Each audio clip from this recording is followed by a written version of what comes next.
नमस्कार प्यारे बच्चों। यदि आप क्लास 11th में पढ़ाई कर रहे हैं और 17 दिसंबर के दिन प्यारे बच्चों आप लोग अर्धवार्षिक परीक्षा देने वाले हैं हिंदी का, तो उसका 100% ओरिजिनल प्रश्न पेपर होने वाला है प्यारे बच्चों। ये बिल्कुल ही 100% ओरिजिनल प्रश्न पत्र होने वाला है। अगर ये 100% ओरिजिनल प्रश्न पत्र नहीं आएगा प्यारे बच्चों, तो चैनल को अनसब्सक्राइब कर दीजिएगा। वीडियो को लास्ट तक पूरा देखिएगा, क्योंकि आप सबका पूरा ऑब्जेक्टिव सब्जेक्टिव पूरा प्रश्नों का उत्तर है जो आपको इसी वीडियो में देने वाला है। तो जल्दी से वीडियो को लाइक करके चैनल को सब्सक्राइब कीजिएगा प्यारे बच्चों। बिल्कुल ही 100% ओरिजिनल प्रश्न पत्र होने वाला है हिंदी का। देखिएगा, पहला नंबर प्रश्न देखिएगा प्यारे बच्चों। पहला नंबर प्रश्न देखते ही आपको अंदाजा लग जाएगा प्यारे बच्चों कि बिल्कुल ही 100% ओरिजिनल प्रश्न पत्र होने वाला है। ये बिल्कुल ही 100% ओरिजिनल प्रश्न पत्र होने वाला है प्यारे बच्चों। तो देखिएगा, पहला नंबर प्रश्न क्या कर रहा है। निम्नलिखित में से गोदान नामक उपन्यास के लेखक कौन हो जाएंगे? तो कौन होगा प्यारे बच्चों? तो प्रेमचंद हो जाएंगे। यानी ऑप्शन नंबर डी बिल्कुल राइट हो जाएगा। एकदम बिल्कुल ही 100% ओरिजिनल क्वेश्चन है प्यारे बच्चों। एकदम देख लीजिएगा, आपका क्वेश्चन पेपर से एकदम सेम टू सेम मैच कर रहा होगा प्यारे बच्चों। देखिएगा, दूसरा नंबर प्रश्न क्या करा है। आचार्य रामचंद्र शुक्ल के अनुसार कवि लोग वीर और पराक्रमी के लिए किसकी उपमा लेखक क्या करते हैं? तो किसकी करते हैं प्यारे बच्चों? तो सिंह का। यानी ऑप्शन नंबर बी बिल्कुल राइट हो जाएगा। चलिए देखिएगा, तीसरा नंबर पर क्या कर रहा है। हिंदी के किस प्रसिद्ध कथाकार और लेखक के मांझा प्रवास शीर्षक ग्रंथ का प्रमाणिक भाषांतर आंखों देखा गया गदर के नाम से किया गया? तो किसका किया था प्यारे बच्चों? तो ऑप्शन नंबर डी का किया जाएगा। ऑप्शन नंबर डी बिल्कुल राइट हो जाएगा प्यारे बच्चों। चलिए अगला नंबर पर देखिएगा, चौथा नंबर पर क्या कर रहा है। लेखक कुमार गंधर्व के अनुसार गाने में ऐसा अंदाज जो एक आम आदमी के भाव विभोर कर क्या कहलाता है? तो वो क्या कहलाता है प्यारे बच्चों? गनपान कहलाता है। ऑप्शन नंबर ए बिल्कुल राइट हो जाएगा। एकदम बिल्कुल ही 100% ओरिजिनल प्रश्न प्राप्त होने वाला है प्यारे बच्चों। इसलिए वीडियो को पूरा देखिएगा और सारा का सारा ऑब्जेक्टिव और सारा का सारा सब्जेक्टिव प्रश्नों का उत्तर भी आपको इस वीडियो में देने वाले हैं। देखिएगा, पांचवा नंबर प्रश्न क्या करा है। लेखक सत्यजीत राय के अनुसार निम्नलिखित में से कौन पूर्णतः तंत्र योग भाषा है? तो कौन सा हो जाएगा प्यारे बच्चों? तो वो आपको हो जाएगा चलचित्र हो जाएगा। चलचित्र हो जाएगा। ऑप्शन नंबर सी बिल्कुल राइट हो जाएगा। देखिएगा, छठा नंबर प्रश्न क्या करा है। निम्नलिखित में से कौन मार्च 1968 से जनवरी 1972 की अवधि में 3 बार बिहार के मुख्यमंत्री बना था? कौन 3 बार बिहार के मुख्यमंत्री बना था प्यारे बच्चों? तो भोला पासवान शास्त्री बने थे। यानी ऑप्शन नंबर ए बिल्कुल राइट हो जाएगा। देखिएगा, सातवां नंबर प्रश्न क्या करा है। काव्य विद्यापति रचित की रचनाकार में राधा कृष्णा के गहन प्रेम के अनेक पक्षों के रूप में परिपूर्ण छटाएं हैं। तो क्या हो जाएगा प्यारे बच्चों? तो पदवाली हो जाएगा। ऑप्शन नंबर सी बिल्कुल राइट हो जाएगा। 8 नंबर प्रश्न देखिएगा, कवि कबीर के अनुसार सच बोलने पर संसार किसको मारने दौड़ता है? तो किसको मारने दौड़ता है प्यारे बच्चों? तो वो कबीर को मारने दौड़ता है। यानी ऑप्शन नंबर डी बिल्कुल राइट हो जाएगा। देखिएगा, 9वां नंबर प्रश्न क्या करा है। कवि कवित्री मीराबाई किसकी उपासिका थी? तो किसकी उपासिका थी? तो वो कृष्ण की थी। यानी ऑप्शन नंबर सी बिल्कुल राइट हो जाएगा। 10वां नंबर प्रश्न देखिएगा प्यारे बच्चों। 10वां नंबर प्रश्न क्या करा है। संत चरणदास किसके गुरु थे? तो संत चरणदास सहजोबाई की गुरु थे। यानी ऑप्शन नंबर सी बिल्कुल राइट हो जाएगा।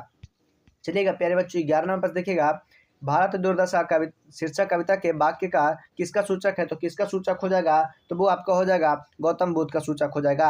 यानी ऑप्शन नंबर डी बिल्कुल राइट हो जाएगा। ये 100% ओरिजिनल पेपर होने वाला है प्यारे बच्चों। देखिएगा, 12 नंबर पर क्या करा।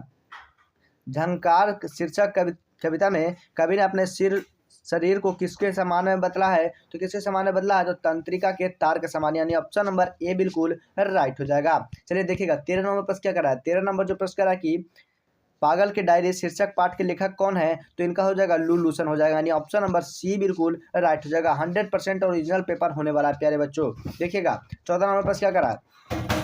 पूस की रात शीर्षक कहानी में यह किसका कथन है? तो तकदीर की खूबी मजबूरी और हम करें मजा दूसरे लूटे। तो क्या हो जाएगा? हल्कू का। यानी ऑप्शन नंबर बी बिल्कुल राइट हो जाएगा प्यारे बच्चों। एकदम बिल्कुल ही ओरिजिनल पेपर होने वाला है। चलिएगा, 15 नंबर पर क्या करा है।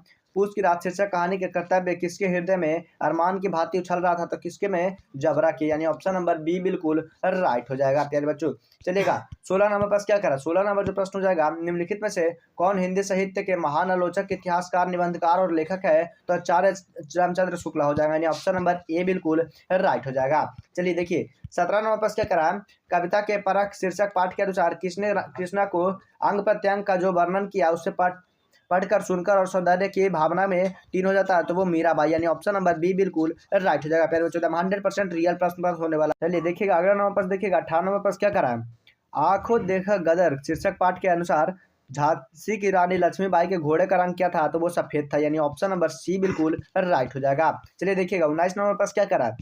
आंखों देखा गदर शीर्षक पाठ के अनुसार ग्वालियर के सिंधे सरकार आश्रय में लड़वैये लोग थे, इसके इसके साथ चले गए तो वो रानी लक्ष्मीबाई के साथ चले गए, यानी ऑप्शन नंबर ए बिल्कुल राइट हो जाएगा। चलिए देखिएगा 20वां नंबर प्रश्न क्या करा है। बेजोड़ गायिका लता मंगेशकर के पिता का नाम क्या था, तो पिता का नाम क्या हो जाएगा प्यारे बच्चों, तो दीनानाथ मंगेशकर हो जाएगा, यानी ऑप्शन नंबर डी बिल्कुल राइट हो जाएगा। 100% ओरिजिनल प्रश्न पत्र प्यारे बच्चों, तो वीडियो को जल्दी से देख लाइक कर दीजिएगा और चैनल को सब्सक्राइब कर दीजिएगा। वीडियो को पूरा देखिए क्योंकि इसमें जो आपका सब्जेक्टिव प्रश्नों का भी उत्तर देने वाले हैं। लेखक कुमार गंधर्व रचिता पाठ के लेखक किसके बारे में कहा कि या ऐसा कलाकार शताब्दियों के शायद एक ही बार पैदा होता है, तो वो लता मंगेशकर के लिए बोला था, यानी ऑप्शन नंबर बी बिल्कुल राइट हो जाएगा। चलिए 22 नंबर पर देखिए, 22 नंबर पर क्या कर रहा है। सत्यजीत राय के शांति निकेतन किसके संसार में ललित कलिकाओं की शिक्षा प्राप्ति की थी, तो वो किसकी की थी, तो रविंद्रनाथ के, यानी ऑप्शन नंबर ए बिल्कुल राइट हो जाएगा। चलिए देखिएगा 23 नंबर पर क्या करा। 23 नंबर जो प्रश्न करा कि चलचित्र शीर्षक पाठ के अनुसार आदमी के मुंह से उसके सिर या इससे जो तस्वीर दिखानी पड़ी थी उसको क्या कहा था, बिग ले जा, यानी ऑप्शन नंबर बी बिल्कुल राइट हो जाएगा। चलिए देखिए 24 नंबर पर क्या करा। मेरी वियतनाम यात्रा शीर्षक पाठ के अनुसार किसने वियतनाम की जनता को गुलामी मुक्ति दिलाकर सतत उन्नति की दिशा अग्रसर करने के लिए मार्गदर्शन किया, तो हो ची मिन्ह है, यानी ऑप्शन नंबर सी बिल्कुल राइट हो जाएगा। चलिए देखिएगा 25 नंबर पर क्या करा। पठित पाठ के आधार पर बताए कि वियतनाम में कौन सी नदी महागंगा के नाम से मशहूर है, तो वो लाल नदी, यानी ऑप्शन नंबर ए बिल्कुल राइट हो जाएगा। चलिए 26 नंबर पर देखिएगा। विद्यापति रचिता पाठ के अनुसार उद्धव कौन है, तो वो कृष्ण के दूत हो जाएगा, यानी ऑप्शन नंबर बी बिल्कुल राइट हो जाएगा। चलिए देखिएगा 27 नंबर पर क्या करा प्यारे बच्चों। विद्यापति के अपने पद के सुंदर स्त्री को किसके नाम दिया, तो वो लक्ष्मी के नाम दिया, यानी ऑप्शन नंबर सी बिल्कुल राइट हो जाएगा। चलिए देखिएगा 28 नंबर पर क्या करा है। कबीर हिंदी साहित्य के इतिहास के किस काल के प्रमुख कवि है, तो भक्ति काल के प्रमुख कवि हो जाएंगे, यानी ऑप्शन नंबर बी बिल्कुल राइट हो जाएगा। 28 नंबर पर 29 नंबर पर देखिएगा। बलिया शब्द का अर्थ क्या हो जाएगा, तो प्रियतम हो जाएगा, यानी ऑप्शन नंबर ए बिल्कुल राइट हो जाएगा। 30 नंबर पर देखिएगा प्यारे बच्चों। 30 नंबर पर क्या करा है। कवित्री मीराबाई रचित पाठ पहले पद उनका किसके प्राप्ति बेला पर हुआ था, तो किसके, कृष्ण के प्रति हुआ था, यानी ऑप्शन नंबर सी बिल्कुल राइट हो जाएगा। देखिए प्यारे बच्चों एकदम ऑब्जेक्टिव प्रश्नों का सारा उत्तर देने वाले हैं। और देखिए अगर आपको सब्जेक्टिव प्रश्नों का उत्तर चाहिए प्यारे बच्चों, तो उसके लिए आपको गूगल पर आ जाना है। जैसे गूगल पर आइएगा प्यारे बच्चों, आपके सामने आज हेल्प सर्च करना है, सर्च वाले आइकन पे, तो जैसे सर्च करिएगा आपके सामने आज हेल्प.com करके एक वेबसाइट ओपन होगा। इसी पे आपको क्लिक करना है। जैसे इस पे क्लिक करिएगा प्यारे बच्चों, आपके सामने देखिएगा इस तरह से साइट ओपन हो जाएगा। देखिएगा यहाँ पे आप सबको दिखेगा 11th हाफ ईयरली एग्जाम, देखिए इसी पे आपको क्लिक करना। जैसे ही आप इस पे क्लिक करिएगा प्यारे बच्चों, आपके सामने देखिएगा इस तरह से पेज ओपन हो जाएगा। चलिए इसके नीचे देखिए स्क्रॉल करेंगे, जैसे ही स्क्रॉल करेंगे यहाँ पे देखिएगा हिंदी का क्लिक हेयर करने का ऑप्शन आ जाएगा। इसी पे आपको क्लिक कर देना। जैसे ही क्लिक करिएगा आपके सामने सब्जेक्टिव प्रश्नों का उत्तर डाउनलोड हो जाएगा और ऑब्जेक्टिव प्रश्नों का भी उत्तर डाउनलोड हो जाएगा प्यारे बच्चों। एकदम बिल्कुल ही ओरिजिनल प्रश्नों का ओरिजिनल आंसर होने वाला, यानी 100% ओरिजिनल होने वाला है प्यारे बच्चों।